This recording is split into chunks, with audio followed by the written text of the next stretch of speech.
Vamos a empezar la clase de hoy. Vamos a ver algunos criterios que ya un poco estuvimos viendo, pero me gustaría enfatizar hoy, que tienen que ver con la funcionalidad de la iglesia. Y están basados de manera especial en el libro de Pablo Deiros, en el libro que yo subí el material, La Iglesia del Nuevo Milenio, ustedes lo tienen allí, en donde él va a trabajar la primera parte en cuanto a la naturaleza de lo que es la iglesia, la segunda parte en cuanto al concepto de misión de la iglesia, y la última parte la va a dedicar a la funcionalidad. Así que la idea es ver hoy algunos aspectos de la funcionalidad de la iglesia y ir viendo, si el Señor nos permite, la semana que viene de manera presencial, cerrar con una comunidad neumática y una comunidad solidaria. La semana que viene presencial, cerrar con estos conceptos. Entonces vamos a estar viendo hoy lo que tiene que ver con la funcionalidad de la iglesia. La funcionalidad de la iglesia se refiere a qué lugar ocupa la iglesia en la sociedad, qué relación particular tiene la iglesia en la vida social. La función es la acción para la cual la comunidad de fe está capacitada o dotada, orientada o vocacionada, o el propósito por el cual existe. Entonces, tratar de definir justamente ese propósito es lo que nos lleva y nos permite establecer para qué está la iglesia. Y es muy interesante esta pregunta porque la función de la iglesia es lo que se espera que la iglesia haga en una determinada situación o contexto en razón de su vocación y de su misión cristiana en el mundo. Es decir, qué es lo que la iglesia tiene que hacer de acuerdo a su vocación en el contexto en el que se mueve y de acuerdo a la misión cristiana en el mundo. ¿Cuáles son estas funciones propias de la iglesia en el mundo? Se pregunta Pablo Deiro. ¿Cuál es el papel de la iglesia en la sociedad?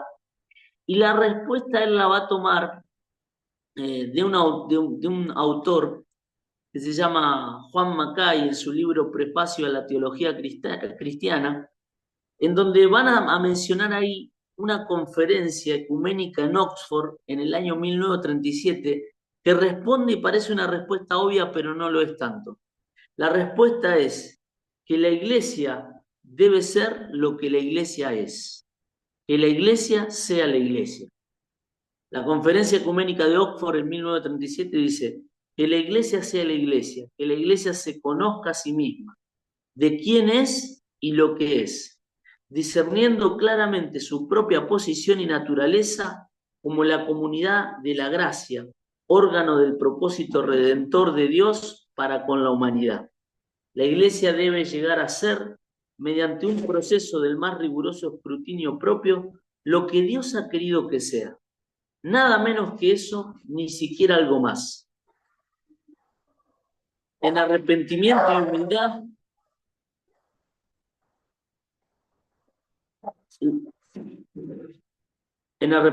y humildad, disculpen, ahí tuvimos algunos inconvenientes. La iglesia debe redescubrir el significado y las implicaciones de aquellas palabras que se dirigen desde las épocas primitivas de su historia. Ser la bondad eterna, lo que la mano es al hombre. Esto implica una conciencia nuevamente vivificada de Dios, como el Dios viviente, real, el Dios de toda la tierra, a diferencia de un Dios que no es más que un proceso dialéctico o un miembro de un pluralismo politeísta.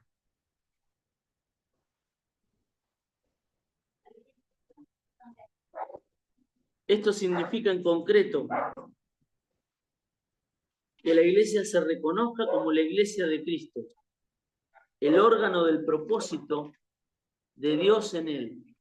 Debe ser su constante preocupación el librarse de toda sujeción a una cultura predominante, a un sistema económico, a un tipo social o a un orden político. La iglesia debe vivir, la iglesia debe estar en pie frente a todos ellos. Es decir, la iglesia tiene que ser la iglesia y no dejarse dominar por ningún factor del contexto y ser lo que Dios la ha llamado a ser, ni más ni menos que aquello que el Señor mandó a hacer.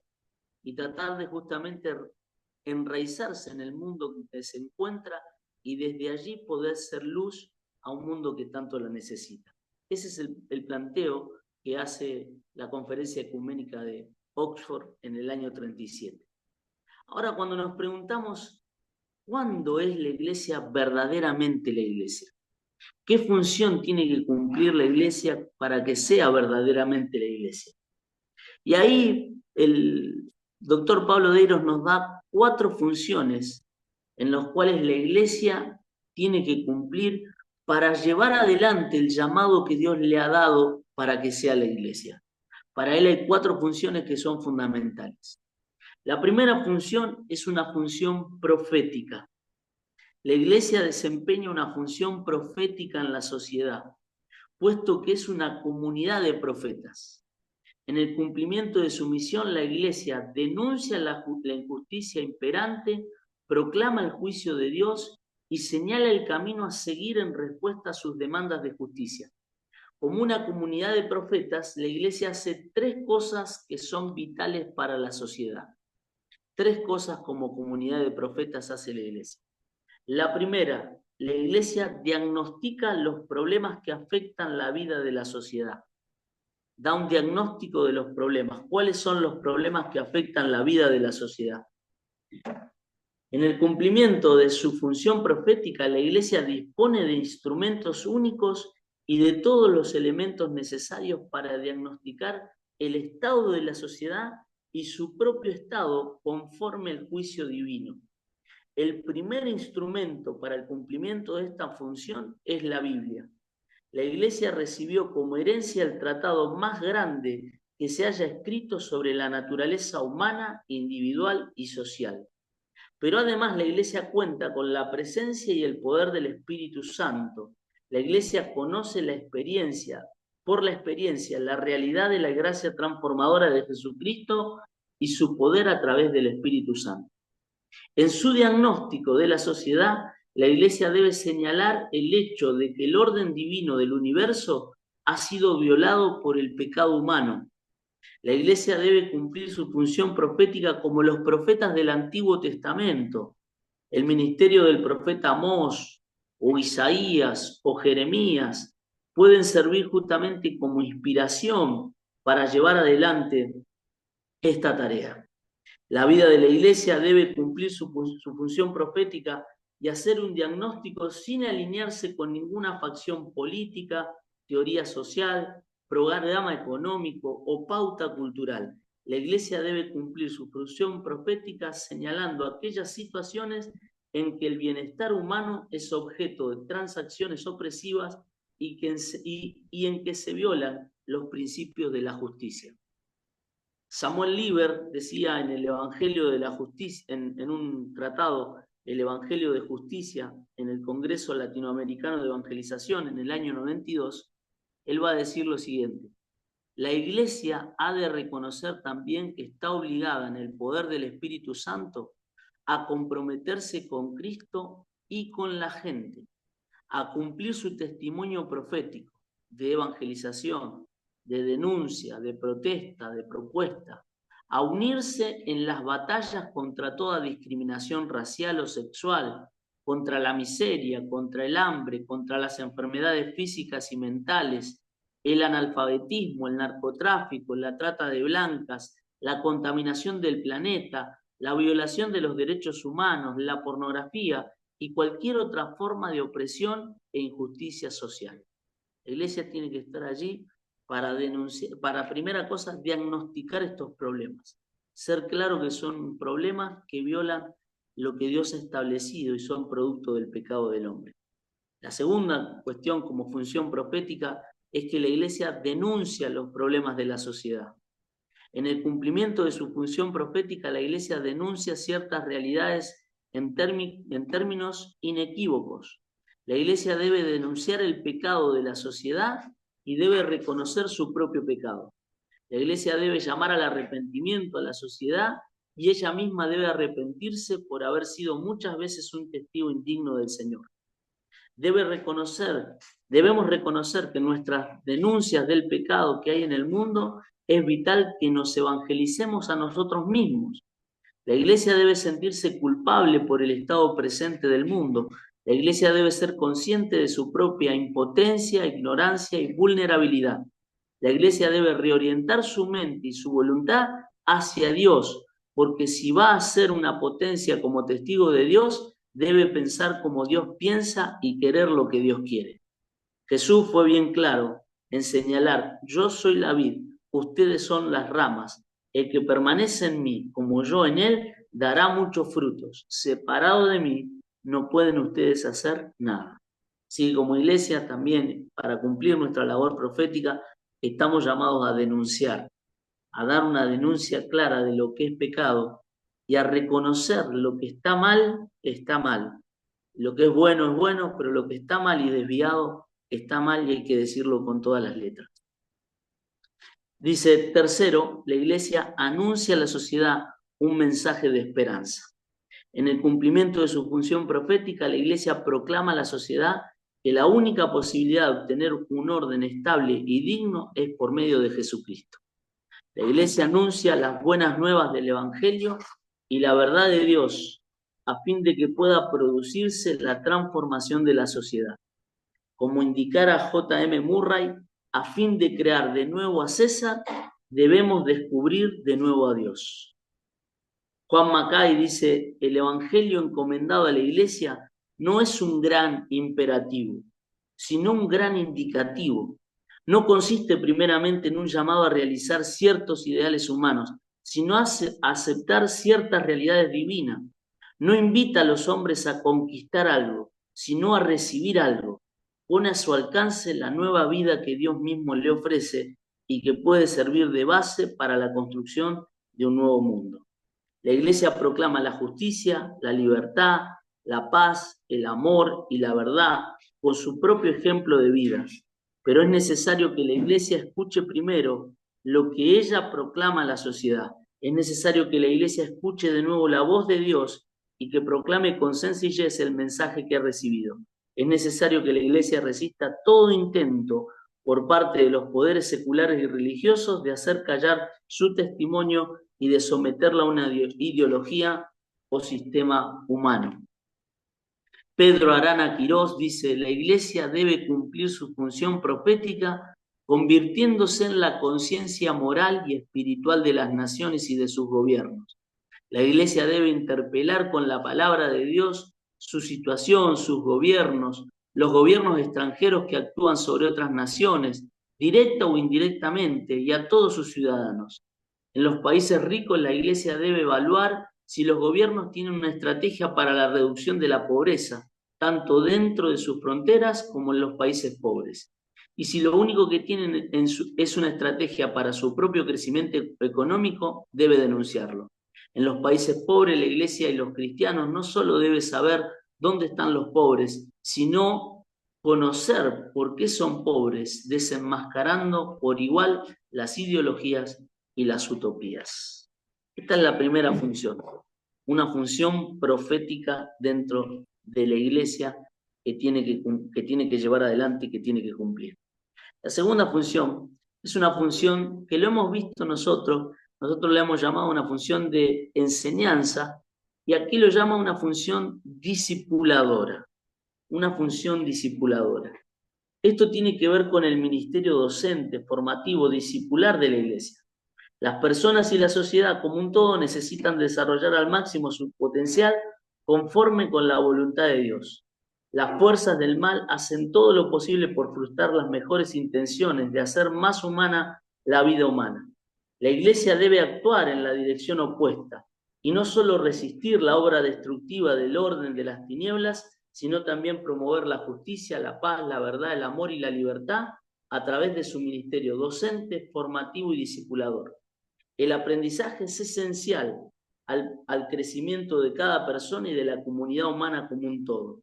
La enseñanza es el proceso mediante el cual las personas crecen en entendimiento, adquieren nuevas actitudes y desarrollan acciones consistentes con el modelo de vida humana plena que encontramos en Cristo. Este aprendizaje es ayudado por la obra del Espíritu Santo. Las iglesias del Nuevo Testamento supieron cumplir con esta función formativa, discipuladora dentro de su comunidad. La iglesia llevó adelante esta función. Y nosotros lo encontramos esto en Hechos 2:42, por ejemplo, cuando dice que cada uno que se añadía a la iglesia se mantenía firme en las enseñanzas de los apóstoles. O en Hechos 11:26, cuando Pablo y Bernabé van a Antioquía y permanecen allí un año enseñándoles a las multitudes a que sigan a Jesucristo, y en ese lugar apareció como un mote, como algo despectivo el término cristiano. Pero fue así, fue a través de esa formación que se formaron pequeños cristos en la comunidad de Antioquía.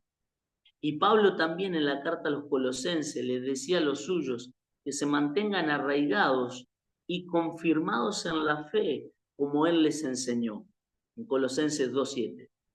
Cuando el apóstol también hace una lista de los dones y de los ministerios que Dios ha dado a la iglesia, el de enseñanza ocupa un valor fundamental. Es uno de los que está en los primeros puestos porque es el valor formativo que tiene la iglesia. Cada iglesia era una escuela, no solo para sus miembros, sino también para toda la comunidad. La iglesia debe apreciar esta responsabilidad docente, puesto que ésta siempre fue central en la vida y en la obra de Jesús. Es interesante notar que a Jesús se lo llamó más de 70 veces maestro, y fue casi una función particular que él llevó adelante y que él justamente estableció. Y aún Lucas, en Hechos capítulo 1, versículo 1, va a mostrar y va a resumir el ministerio de Jesús como un ministerio de enseñanza. En razón de que Jesús es conocido como maestro, no es de sorprender que sus seguidores sean llamados discípulos. Se ha dicho que si Jesús se hubiera limitado a su ministerio de predicación o proclamación, los convertidos se habrían organizado en algunas sociedades religiosas como tantas otras. Pero este no fue el caso, sino que el cristianismo ha sido siempre una comunidad de discípulos y la iglesia ha sido un centro de formación de los mismos. La iglesia desempeña una función discipuladora en la sociedad, es decir, es una comunidad de discípulos. La iglesia tiene el deber de establecer una comunidad modelo, una verdadera comunidad de discípulos de Cristo. Este deber es inherente a su naturaleza y misión como iglesia. La iglesia no es una comunidad más dentro de la sociedad, sino que es una comunidad única y singular. La iglesia debe ser una comunidad de amor, justicia, aceptación y perdón. La sociedad debe poder encontrar en la iglesia lo que ella misma no tiene. Es por eso que la iglesia tiene que funcionar como un paradigma desafiante para la sociedad. La iglesia tiene el deber de establecer una comunidad unida, un verdadero modelo de reconciliación social. La iglesia debe ser la más universal, pluralista y unida de todas las comunidades en la sociedad. Dios así lo demanda, la iglesia así lo necesita y el mundo así lo espera. Esta unidad es misionológicamente tan importante que Jesús oró por ella al Padre y la presentó como un ruego muy especial. El testimonio de la unidad de la iglesia es fundamental para que ésta pueda cumplir con su ministerio de reconciliación en la sociedad. La sociedad debe poder encontrar en la iglesia el compañerismo, solidaridad que no encuentra en ningún otro tipo de asociación humana. Ahora más que nunca, en medio del derrumbe de las relaciones humanas, la iglesia debe mantener unidos a los seres humanos. De manera que nosotros tenemos el segundo concepto, que es el de discipulador, de ser una iglesia discipuladora, y este elemento es justamente de formación y de formación en la vida integral de las personas. Formamos una nueva humanidad, una nueva forma de ser hombre, y por eso necesitamos incluir a todo tipo de espectro. Por eso me gusta cuando dice una visión pluralista, la más universal, donde incluyamos a todos para formarlos como Cristo era. Por eso es tan importante, ¿no? En las tareas de la iglesia, que una tarea de evangelización vaya de la mano con una tarea de discipulado firme, porque es lo que nos permite realizar un crecimiento dentro de la iglesia. La tercera función es una función regeneradora. La iglesia desempeña una función regeneradora en la sociedad, es decir, es una comunidad sanadora. Esto significa que la iglesia debe contribuir a cambiar las condiciones de vida de las personas mediante su servicio abnegado. Lo mejor de la civilización occidental es fruto de la influencia cristiana ejercida por medio de la iglesia. ¿Qué estamos haciendo en el día de hoy a favor de una vida humana que sea más humana? La iglesia debe convertirse a los pobres y practicar la religión pura y verdadera en el mundo, como dice Santiago 1:27. Y la iglesia debe imitar a Jesús en su función sanadora, como dice en Hechos 10, 37 y 38, y debe reconocer que su función regeneradora, sanadora, también involucra la promoción humana de las personas y no solamente su evangelización. Es como, por ejemplo, ahí Santiago les hablaba en el capítulo 2, versículos 15 y 16, que la fe sin obra es muerta. Y si yo veo a un hermano que está padeciendo con frío y no le brindo algo para calentarse y lo mando, o no le brindo algo para comer y lo mando y le digo, ve en paz, justamente no estoy mostrando mi fe a través de las obras. Por eso la iglesia también es una comunidad que regenera, que va a predicar, pero también a ver las necesidades humanas y a tratar de responder a ellas. La manera en que la iglesia debe llevar a cabo este aspecto de su función regeneradora en la sociedad es mediante el cumplimiento de su vocación de servicio. Esto significa que la iglesia debe trabajar para cambiar la vida misma de las personas a través de la evangelización. El objetivo principal de la iglesia es guiar a las personas a una experiencia directa y personal con Dios a través de Jesucristo. La misión de la iglesia es crear personas nuevas. No es función de la iglesia crear una nueva sociedad, sino crear creadores de una nueva sociedad. Esto está bueno, ¿no? La función nuestra como iglesia no es crear una nueva sociedad o un tipo de modelo de sociedad, sino más bien personas que puedan generar un nuevo modelo de sociedad, creadores de una nueva sociedad.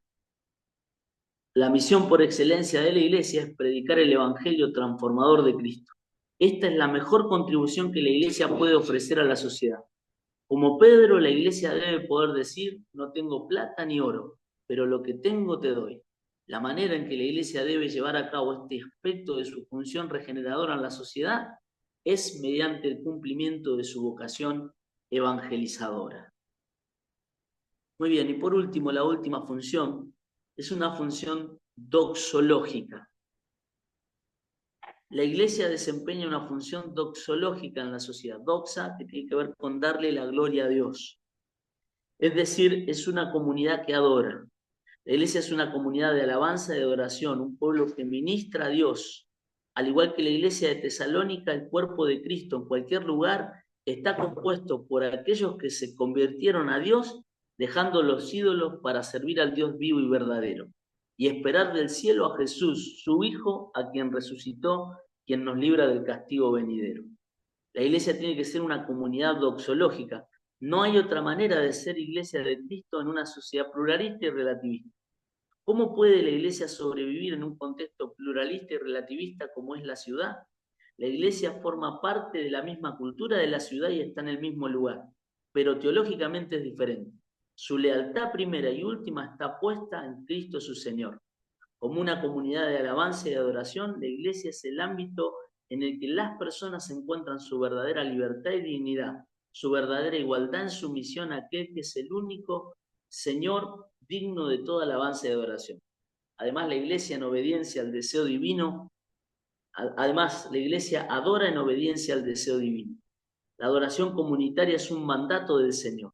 Dios desea ser adorado por todos, pero la iglesia también adora en cumplimiento de su deber primordial. Como enseña W.T. Conner, el primer negocio, pues, de la iglesia no es la evangelización, ni las misiones, ni la beneficencia, es la adoración. La iglesia es fundamentalmente una congregación de personas que se han unido a Dios en una experiencia de la gracia salvadora de Cristo, fundidas en una unidad por el Espíritu Santo y que adoran a Dios y crecen en comunión unas con otras en Cristo. Así pues, la adoración es el primer deber de la iglesia y debe ser llevado a cabo de tal manera que la sociedad como un todo tenga oportunidad de participar en ella. Estas cuatro funciones fundamentales o generales son las que el doctor Pablo Deiro va a ver necesaria para una iglesia que sea verdaderamente relevante y sana. Una función profética, una función discipuladora, una función regeneradora y una función doxológica. Quería preguntarles y aprovechar como para que charlemos un poco, ¿qué les parece a ustedes? ¿Cuál de estas funciones se ejerce más en su iglesia local? En la iglesia en donde ustedes se mueven, ¿cuál de estas funciones se ejerce más? Es la que más se ejerce, y cuál otra función es la que se está dejando de lado. ¿Cuál es la función que por ahí se deja de lado, si es que la hay? Si las cuatro están cumplidas no hay ningún problema, pero si alguna se deja de lado o es mayor, me gustaría que pudiéramos charlar.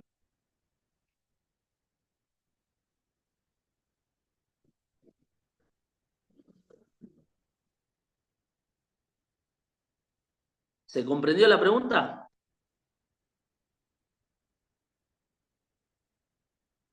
¿Alguno quiere contestar?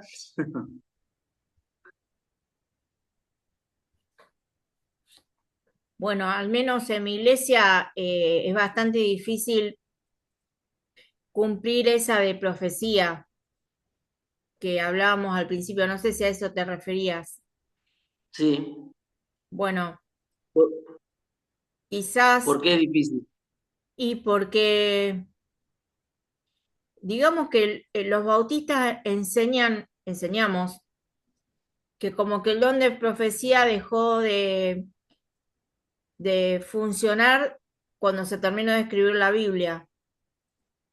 Eh, entonces es bastante difícil poner en práctica un don o un ministerio cuando, digamos, sabemos que existe, pero que no lo abordamos. Ujú. Muy bien. ¿Hay alguno más que quiera aportar algo? Eso simplemente, ¿no? Entre otras cosas, ¿no? Ujú.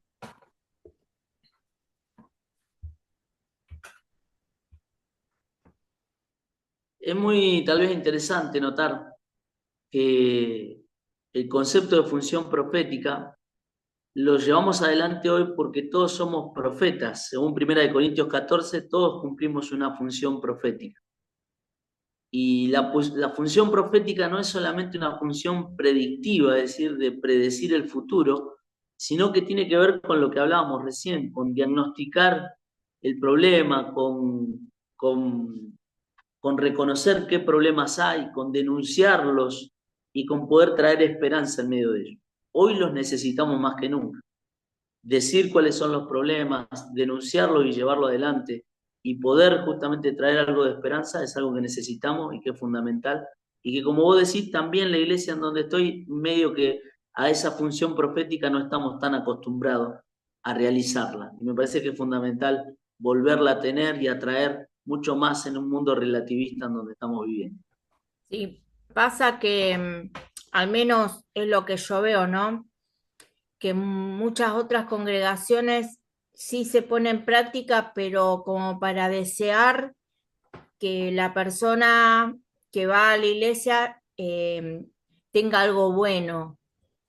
Por ejemplo, un buen trabajo, un buen ministerio, mucha plata, no sé, cosas así, cuando el Antiguo Testamento especialmente nos indica que el profeta llevaba al pueblo al arrepentimiento.